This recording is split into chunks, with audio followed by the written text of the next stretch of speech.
So welcome everybody. We're going to be talking about Bonner-Weber's 101 and some student tracking with that.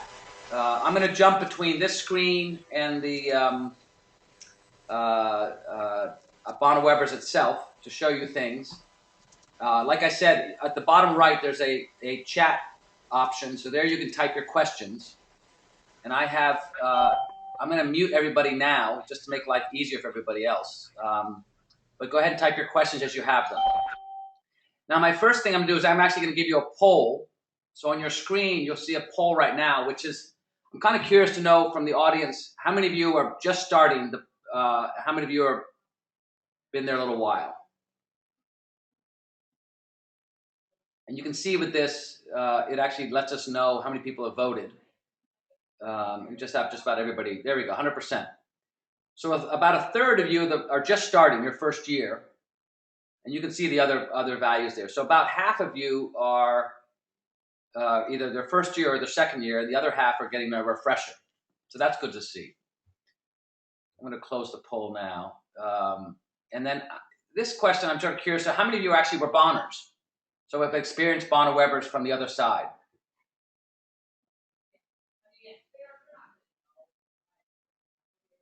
That's kind of cool. So again, a third of you have been Bonners. So you've seen this from the student side. And some of you may have been senior interns and may recognize it from there as well. All right, and let me see if I got a second one. And this is somewhat related to the first one. Is this a refresher for you, or is this the very first time?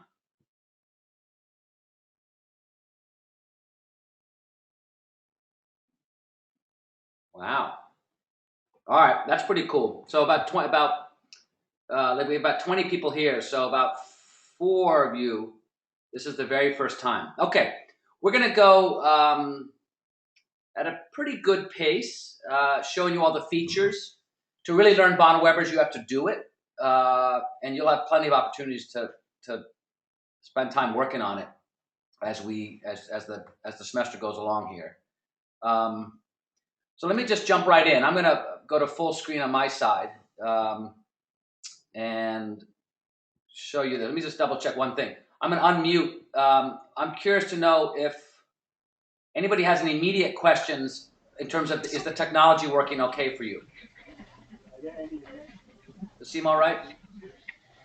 Okay. As I said, use that chat option in the bottom right-hand corner to ask any questions. All right, so I'm not going to show this video, but this video is hilarious. We'll have a link to it for you to watch. But it really covers, well, I take it back. Let me just show it because it's pretty funny. I just love fair trade coffee. How do you use Bonner Wiki? Wait, our hours are due today? That is so inspirational. I am so excited for MLK Day. When do our disbursement checks come in? We're not a cult. Actually, we're. This is a safe space. Can we change the time of the weekly meeting? I just want to change the world. I wish all Christians were like Shane Claiborne. It's Bonners. I just love fair trade coffee. I just love fair trade coffee. How do you use Bonner Wiki? Wait, our hours are due today? That is so inspirational. I am so excited for MLK Day. When do our disbursement checks come in? We're not a cult. Actually, we're. This is a safe space. Can we change the time of the weekly meeting? I just want to change the world. I wish all Christians were like Shane Claiborne. It's Bonners with 2 N's. Oh my gosh, I love working with kids. Those kids are driving me crazy. Sometimes I just want to be nature. Hey, are you going to recycle that? It's pronounced Bonners. Are you AmeriCorps? I think I did a workshop on that once. I have so many hours left. All you need is love. Will this count for Bonner hours? Does this count for hours? Does this count for hours? Do I get hours for this? Does that count for hours? Oh my gosh, I love reflection time. I hate reflection time. Where's your service site? Sometimes I ask myself, what would Mother Teresa do? Oh my gosh, I love being with my Bonners. I really want to work at the foundation because Kelly works there. All right, enough of that.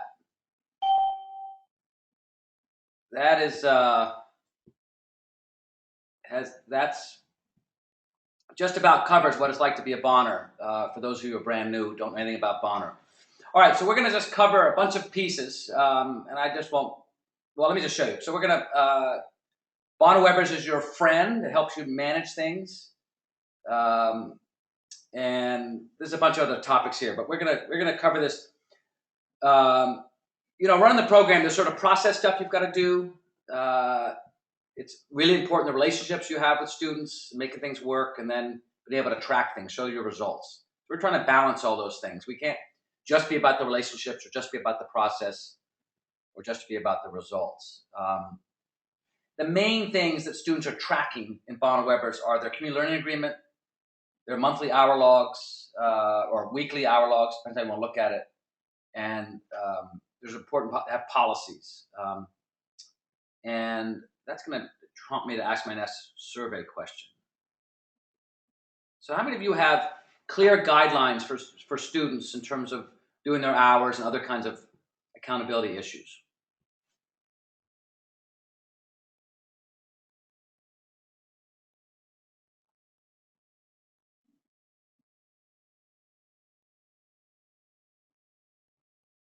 All right, so that's helpful to see.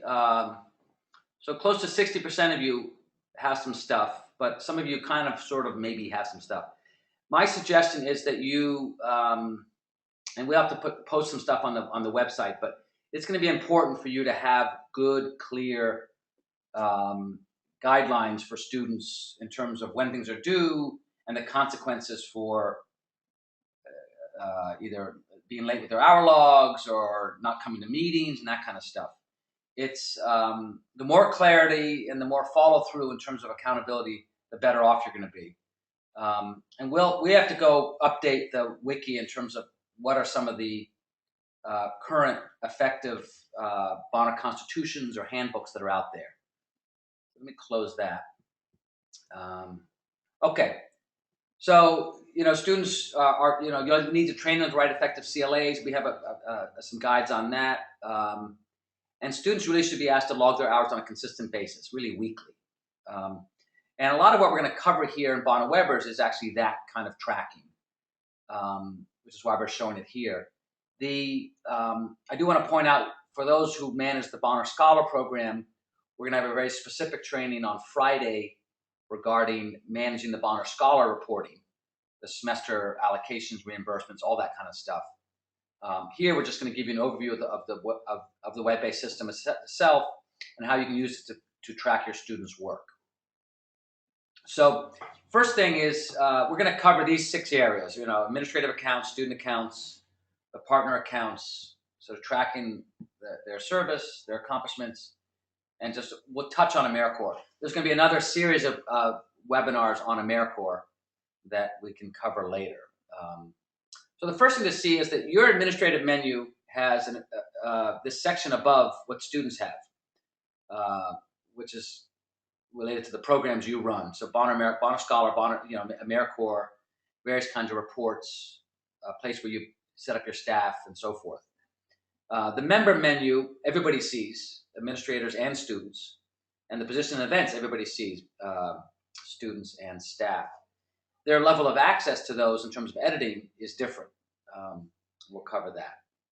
So the first thing to know is that the menu is different. My menu has one more set of things on top of that. So now the other thing is, on most pages where there's ability to do something with the page, there's this available actions menu on the right.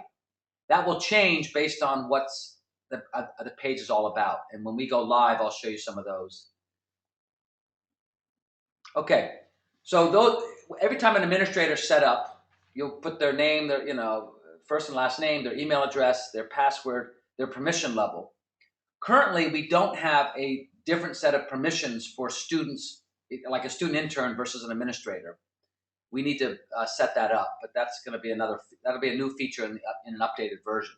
So currently, an intern sees essentially the same stuff you guys see and has basically the same permissions.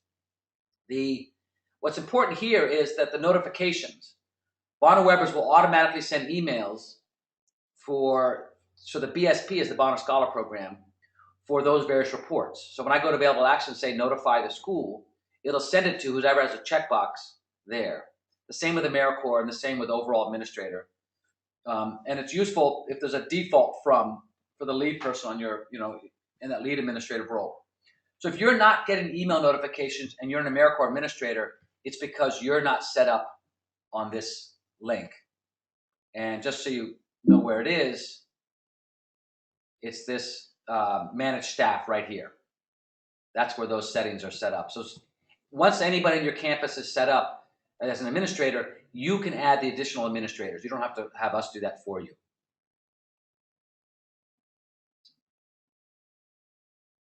The second thing is, this is the your personal settings, your user settings. And here you can reset your password. Someone may have set up for you originally. Reset your email address if you choose. But you also set up the frequency with which you get these notifications. And they're at the bottom. My strong suggestion is that you set those up for once every 24 hours. At the most, I might do once every 12 hours. If you have it immediately, which is one of the options, let me show that to you. If you have it set up for immediate, then these are the options here. Then every time somebody does a notification, students, and there's a lot of automatic notifications in the system for when hour logs are submitted and that kind of stuff, then you get dozens of emails. It's my personal experience, it's much easier to handle those in bulk when I'm ready, as opposed to handling them as soon as they can show up on my email box. It's also easier to lose them if they show up that way. There's too many, you don't know which ones you've looked at. So my strong suggestion is to set your email notification here at the top to once a day. The next big thing you have to set up is your calendar. And this is on the manage settings, as you see here under the school menu. You can, under available actions, you set the calendar dates. And the calendar types we want everybody to use is fall, spring, summer. Even if you have a winter term, it's simpler to just keep it fall, spring, and summer. And just pick the date there where you want those winter term hours to count towards the fall or count towards the spring. In any case, once you've moved to available set calendar dates, you can set the dates for the current year. This is, of course, for last year, but you have to do one more school year ahead. So the school year in plus one semester. What I mean by that is here. I go manage settings. I go available actions, set calendar dates. And I've got 13 and 14. I got this school year. I need to go to available actions one more time and set it for next year, for next fall. Why is that? That's because the end of fall, which starts August 19th, is the day before the start of spring. So the end of fall is January 2nd. The end of summer is when? Well, I don't know it unless I set that next date. That's why you have to set that date. If you want, you can go ahead and set 3 or 4 years ahead. You're not really restricted on how many years ahead you can go. You can go next year, and save yourself the trouble of worrying about it. But you have to have at least that next fall set up. And if things aren't working, things are a little glitchy on the site, lists aren't showing up, it's often because you haven't set that date. Now, the long student list is right there under the student list, and the student menus you see right here. And that's your list of students. The default is all programs active. All programs active is the default. And but you may want to set that to, well, I'll go back to that. You may want to look at that as show me just AmeriCorps active, or show me Bonner Scholar prospective. And that way you can, and there's also one which is all programs, all statuses. And I use that. If you can't find a student, you think you've entered them, you can't find them, put it to all programs, all statuses, and then they'll show up. So I'm going to do that here at the Allegheny menu. All programs, as you can see. And now I go all statuses. And it's such a long list that it gives me this menu here, which gives me it breaks them in two, sometimes even in three groups, depends on how long the list is. So if the person's last name starts with a W, you got to go to that part and then go down and find them. So that's the way you find students who are in there, but you're not quite sure where they, what their status is. If an enrollment didn't work properly, it's just very important, because if you enter a student once and don't find them, don't enter them a second time until you first double check to make sure they really didn't enter into the system. This is when you don't do that, when you go ahead and enter them a second time, that's when we have 2 and 3 versions of the same student in the system. And then things really get messed up.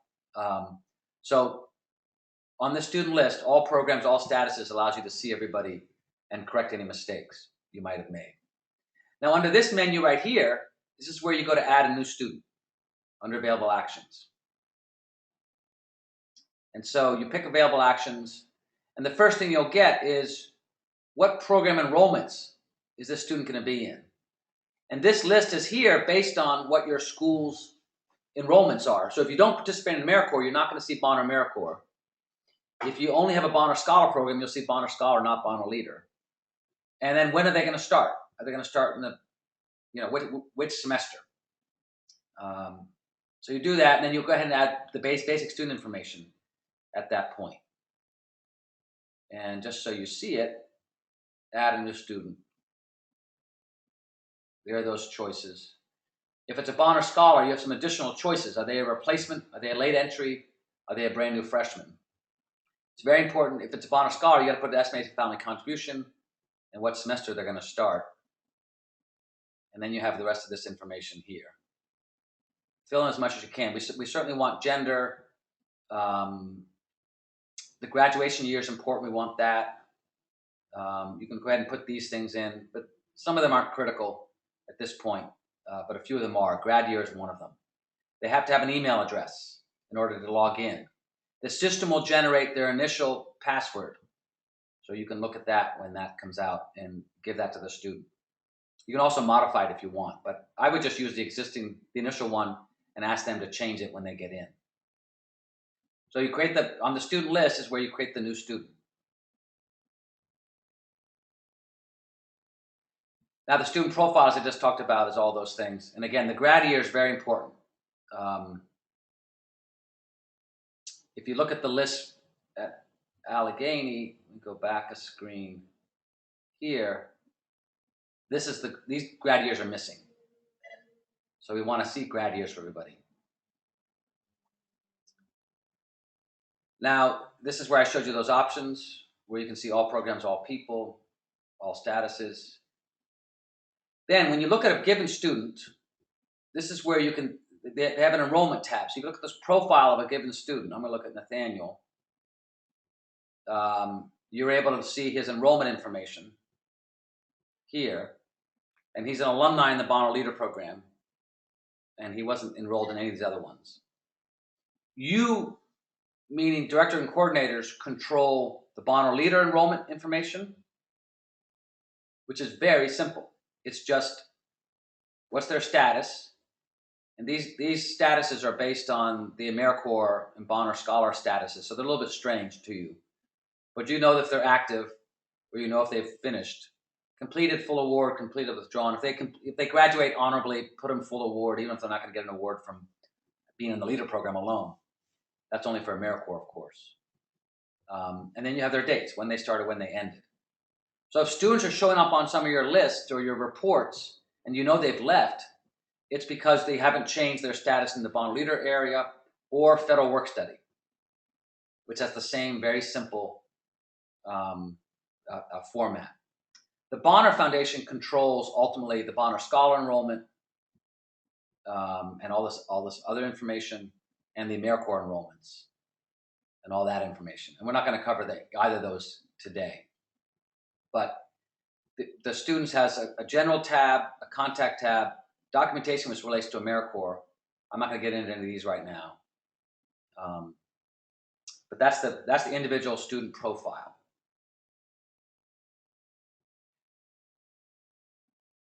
Okay, so the next option. Then you have the list of community partners. And unless you're a brand new school, you have a current list of community partners. And so I'm going to go down here,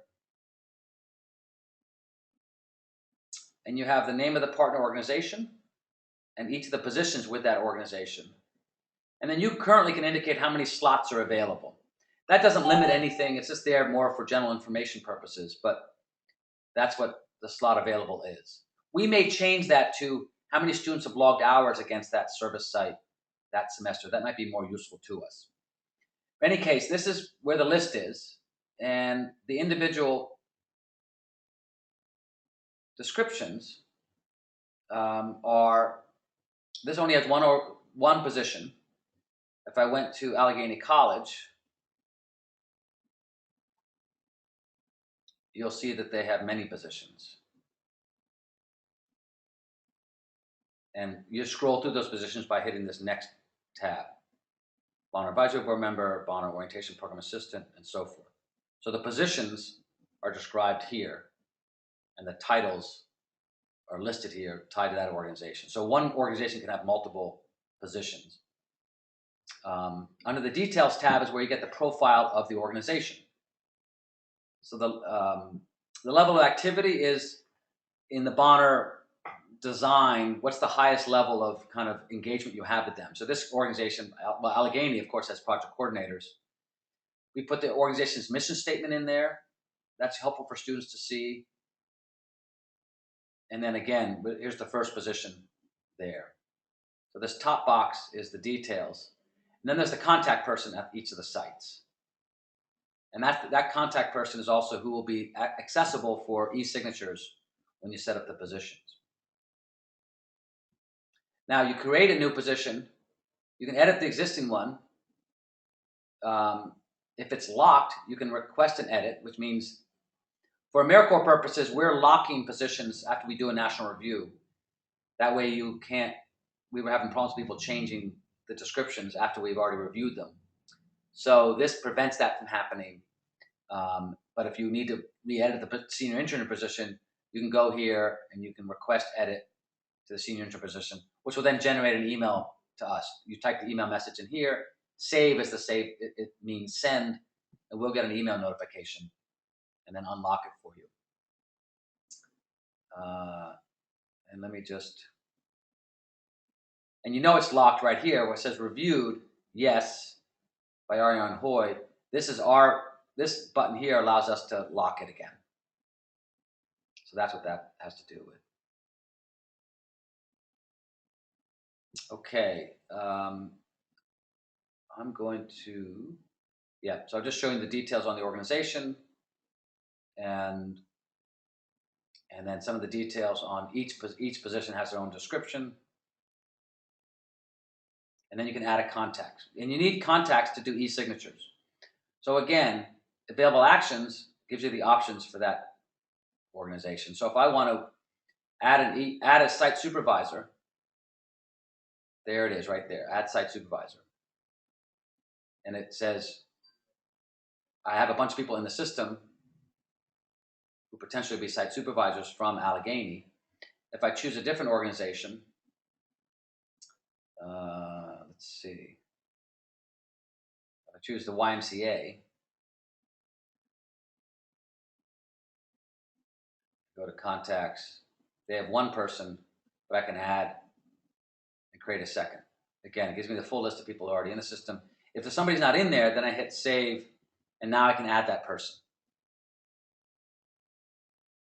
Put all that information in, check off which program they're part of. This is a little bit screwy because this actually is that position historically over time. So if it's an old hour log, just go ahead and check all of them if they need to e-sign from a prior semester. So these are really youth program coordinator, fall 2013. We should probably put those dates next to there. But it gives you a bunch of information. Once you save it, I'm not going to save it here, there'll be a box for their password, and you can add a password for them. You'll need to add a password for them in order for them to have access to Bonner Webbers. One important thing here, which is you only want to have the person in there once, one e-signature, one login for each each site administrator. If you have more than one, but use the same password, they're going to be able to see some of the content, but not the other. And that'll mess things up. So you want to, sometimes if a site coordinator cannot see the students whose hours they're meant to approve, that's because they're in the system more than once. The only solution to that is to change their password. You leave the email address the same, but they have to have 2 different passwords, which is a little cumbersome. So you want to avoid that whenever possible. I'm going to pause here for a second and unmute everybody and see if there's any questions. Nobody's typed any questions, but I'm wondering if anybody wants to ask me any questions over the phone.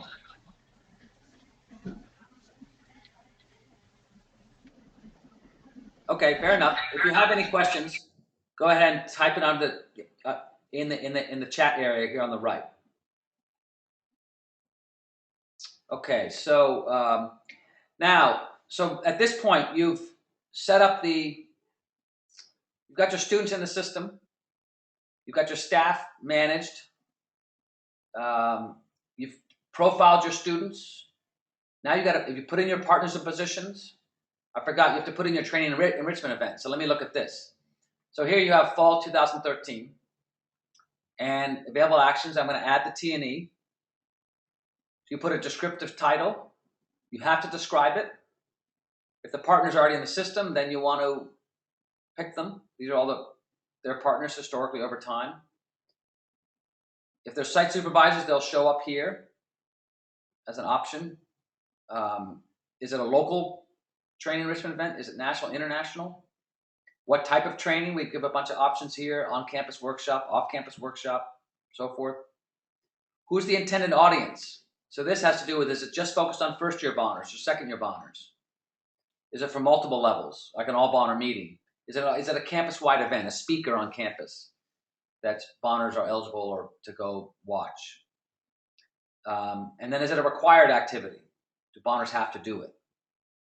Now we're gonna refine this a little bit in the coming months and give a few more descriptive fields, because this will be very useful for analyzing your overall training calendar. But that's what's available there. The next thing you have to do is set the date and time. Now here, we want you to not use always available. In fact, I might even eliminate that option. What's happening there is there are some gathering, like all Bonner meetings that happen every month. And rather than enter one for each month with the date and the time, some schools have been putting always available, and therefore it shows up constantly and students can log hours against it. The problem with that is, well, there's a number of problems with that, but one of the main things is we can't do a very good assessment or tracking, and neither can you, of what's actually happening with that site.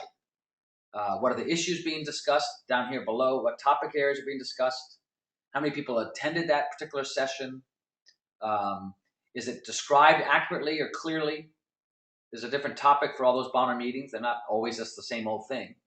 So we want you to avoid using always available and instead use on the date and time below. And again, put those date and times in.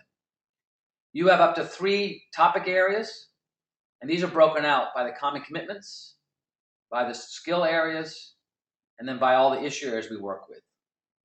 So that allows you to have maybe about civic engagement, and it may also be about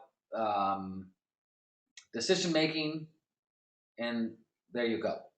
This is also used in our analyzing what topics were covered. These same categories show up under the student hour log analysis for them to, and will help eventually. I think we're going to use it for some e-portfolio type functions. So you want to choose those topic areas, and then finally, who enters it doesn't really matter. It'll start with school administrator typically. Is it restricted to one student? So if it's only for one person, that means it'll only show up on their list. Usually not that important. Usually you can just make it for everybody. Is it available? Which means if you do an entry and then you realize, oh, this is a mistake, we actually can't delete anything of that nature, but we can go in and make it not available. So then it won't show up on the student list. And then finally, what programs is it eligible for? So if it's an international conference, it's not going to be available for AmeriCorps. But it may be, Bonner Leader may be fine, Bonner Scholar, Work Study may be fine, but not AmeriCorps. So That's what those eligibilities have to. And we'll review those for AmeriCorps members, AmeriCorps schools as well. So those are the basics on the position. So at this point, we've put everything in terms of, we have our student list and our profile of the students and their enrollments. We have our service partners positions. We have our training enrichment events. And so now we're ready to actually have the system, and we have our settings and everything else is set up. So now you're ready to roll. And this is when it's time to begin to train the students on using the system.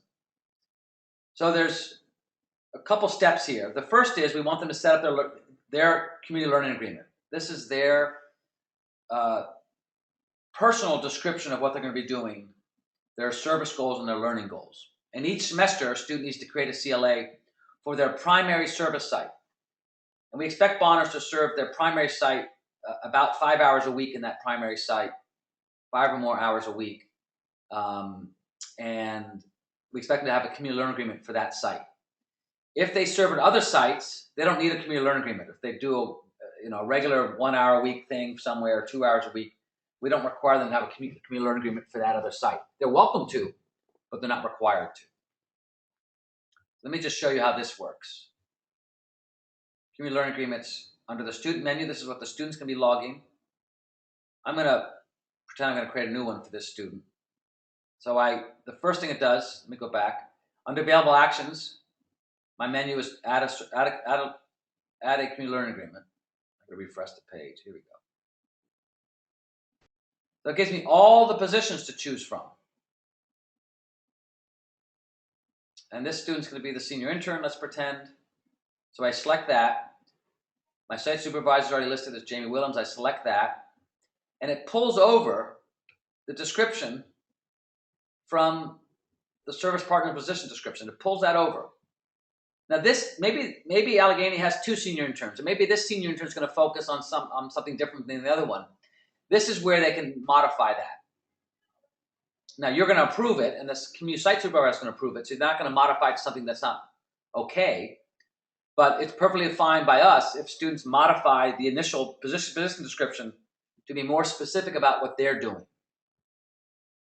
And we just covered that in the webinar on capacity building positions, because what's going to happen with there is we're going to have positions that have a combination of direct service and some capacity building in the position description.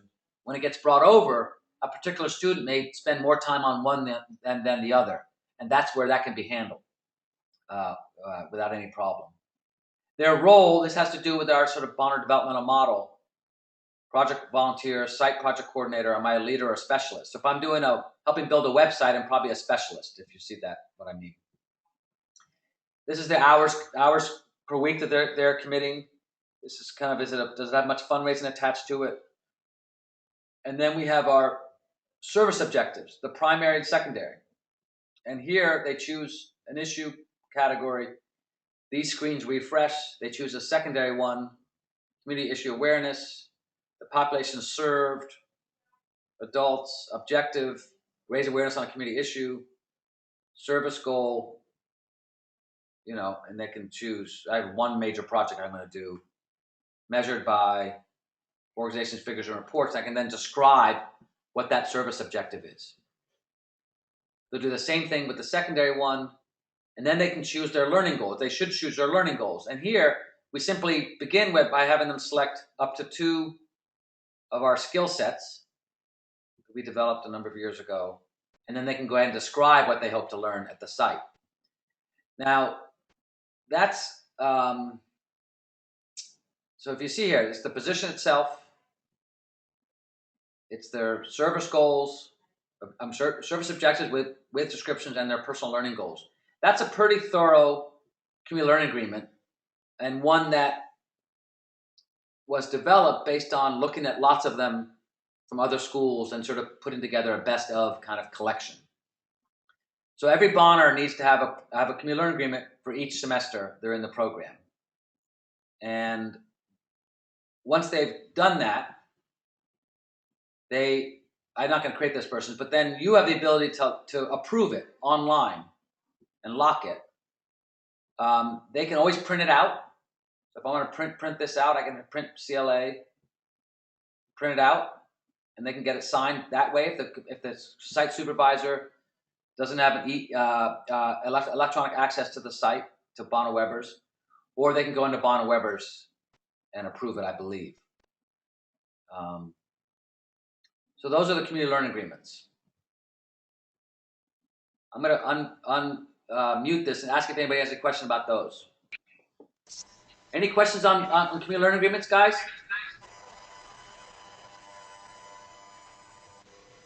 Okay, sounds good.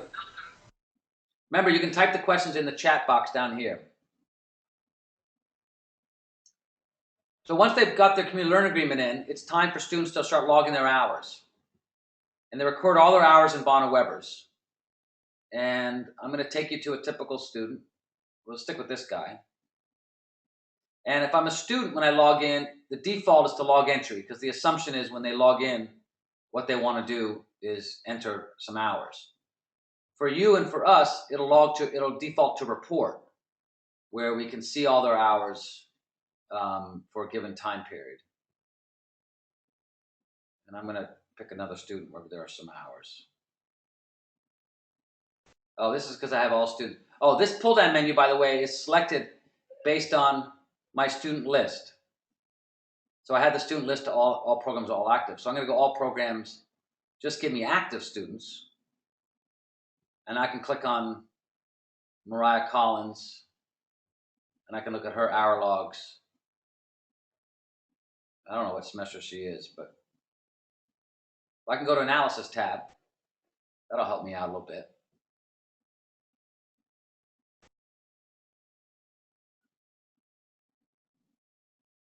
Okay, so she was logging hours.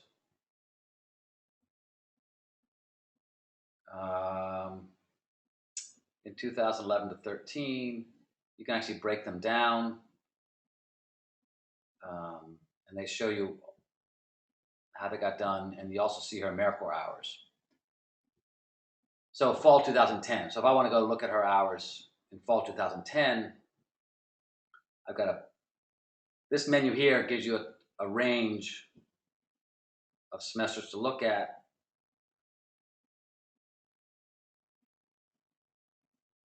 And now I can backtrack. Well, this is good enough. So you can see how the hour logs show up.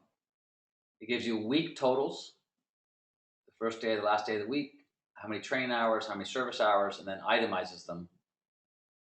And these checkboxes, these approvals are for you to use when the student submits them and approves them. The site supervisor does an e-signature on them and can approve them. And then you go and approve them. And then we have a chance to go approve them. We do it like that. Makes our life easier. You may have the ability to do a checkbox, but normally we want you to walk through and verify each of those hours. And then the student signs it, and then you sign it. And we ask you, our policy is that you do it, you do the hour logs no less than once a month in terms of tracking. And I'm a little curious to know, and I didn't create a poll question on this one. If I get a quick show of hands, now that you can do a show of hands on your little control panel. If I get a show of hands of people who have students who track the hours for students every 2 weeks.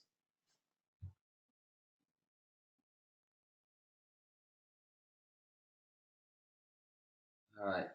And who does it every month? All right, looks like most of you do it every month. That's something we might look into some more to talk about best practices.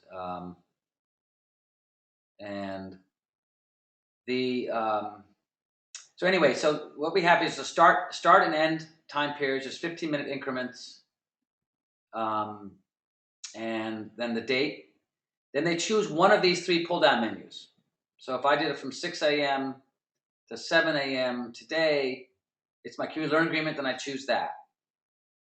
If it was my community learning agreement, but it's just another position in the system, one-time service project, then I might first year service trip, I might choose that.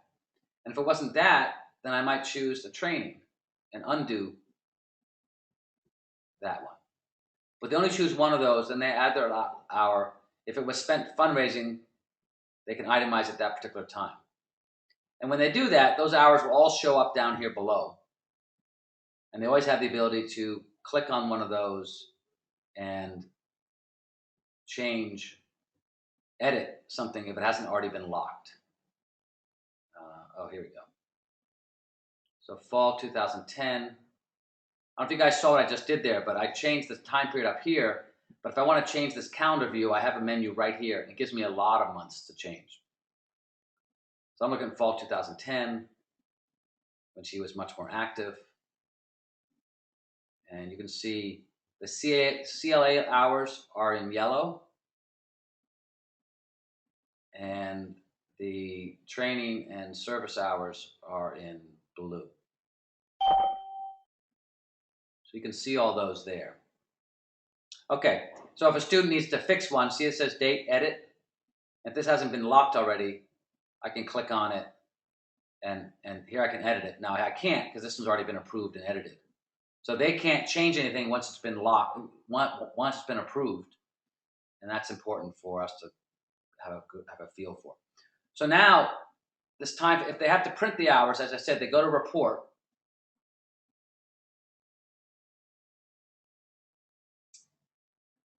Take a second for it to refresh. And from that menu, I choose what time period.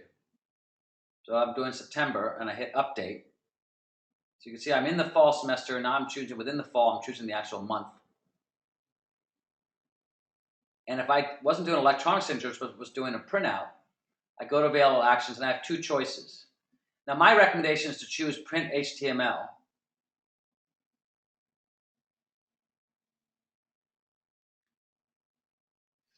And there it comes up. Sometimes print PDF does not work, and that may be more a computer-based issue than it is a Bonna Weber's issue. In other words, a particular computer might not work, but I think print HTML should always work, and it looks just the same. It's a little bit neater looking here, but when I print the other one, it'll look just as good. And there you see, here it was electronically signed, so that's why that's there. And that's the printing of the hour logs. We strongly encourage you to work with your partners to do this electronically, because ultimately it's much, much easier for them and for you and for the students to be tracking it that way. We know that's not always possible, so these other options here. Now, let me just go back here for a second. Show hours for, I can do it by month, the entire semester, by month, by every 2 weeks, and by every week. Now, we did those options for those of you who have work-study students who need to report the hours on a more frequent basis. So those why those options are available. All right. So finally, so that's sort of the heart of it. The students will do their service accomplishments. They'll pick what they're logging their hours for, their CLA, and they'll describe the accomplishments, very similar, basically identical to the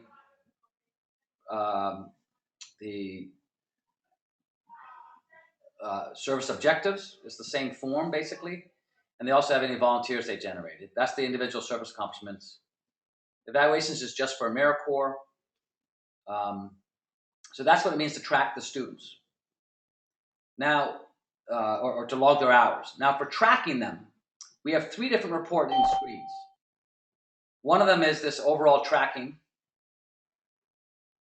The second, on the same page, is our analysis. And the third are some case management stuff. So the first one, the ones in the orange bar next to them, I just put those there for this call, are the ones specific to AmeriCorps. So I'm not going to cover those now. But we have the community learning agreements review, hour log activity by semester, and then service accomplishments. So if I'm just going to go to those real quick, so you can see, community learning agreements review is, have they done it in this given semester? What's the status of those? Here are the students, and here are the community learning agreements. And this should be in alphabetical order. So that helps you see where things are at a glance. The other one you want to look at is the hour log activity by semester.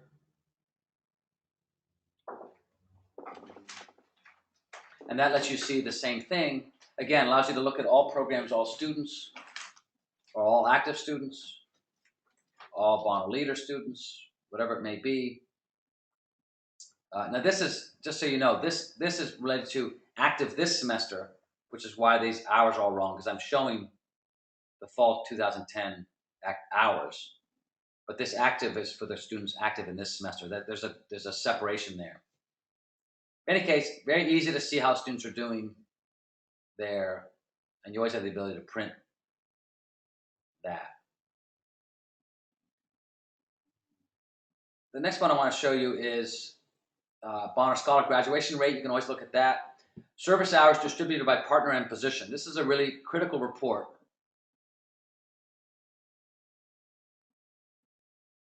And while that's coming up, one of the questions just asked was, once a student submits their timesheets, will it automatically email the site supervisor? I don't know that it currently does that. I think a student may need to ask the student to, a student doesn't, quote, submit their timesheets. A student will go in and sign their timesheets, but there's not a formal submission, so to speak. So I don't think there's a trigger to have the student do that. And I'm going to go look real quick.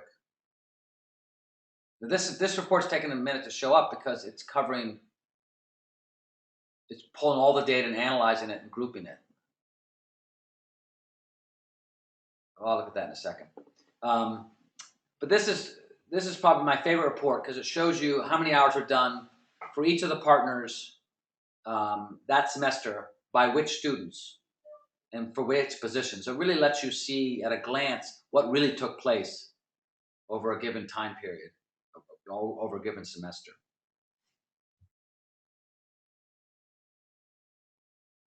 All right, well, that's waiting to come up, I'm going to jump down here. So you can look at some of these service accomplishments. You also look at issue area, hours by issue area or specific issue areas. That gives you a feel for, this is by the actual positions. This one is by a breakdown by the more narrowly defined issue topics that you identified when you created the position description.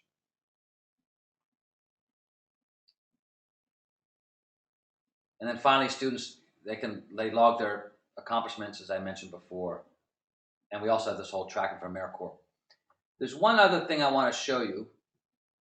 This one's taken a while to show up, so I'm going to skip out of this. One thing I forgot to show you, which is under Service Partners and Positions.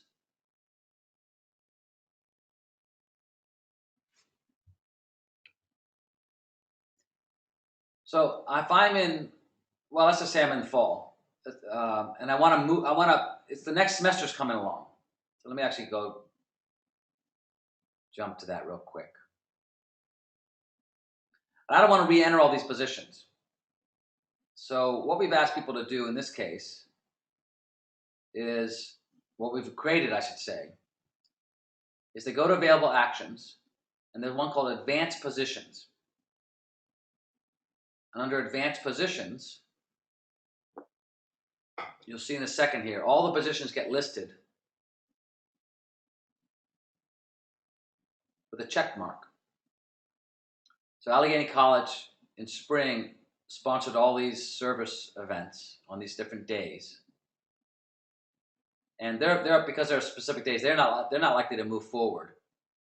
And spring is this column here. So if I took the spring positions, American Reads Tutor Coordinator, and they check the box for fall 13 and spring 14. So whatever was written in this position description right here gets carried forward automatically, as well as all the reviews by the foundation staff and so forth. So there's no re-entering. It's a very quick process of checking those boxes, going to the bottom and saving, carrying them forward. If you want to hide them again, you can unselect them and hit save and they'll be hidden. Not deleted, but hidden. So the only thing I want to show you here is that you want to be careful you don't enter the organization in twice.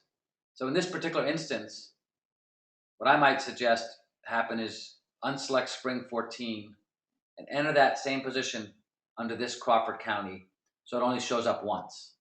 And then as you move forward, these things will move to the left, and eventually you won't even see this anymore. But rather than have two agencies listed, you can just have one. And that'll help with things like e-signatures and that kind of stuff. Okay, so that is the basics of using this stuff. I want to show you, the last thing I want to show you is that we have under the help guides on all this, under Bonner Program Management, on the home page of our wiki. That will then take you to, well, let me actually do it. So I go here,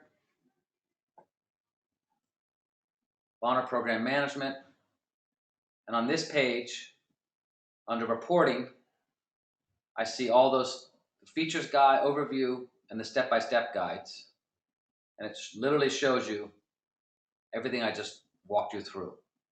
Adding positions, added site supervisors, and each of these has a very detailed screen-by-screen guide, step 1, step 2, all the way through. So it's pretty straightforward once you understand the overview of it. We're available at any time for individual tutorials and obviously troubleshooting. And that's it from me. If anybody has any questions or concerns, you can ask them right now. Otherwise, I'll let you sign off and we'll go from here. Anybody have any questions?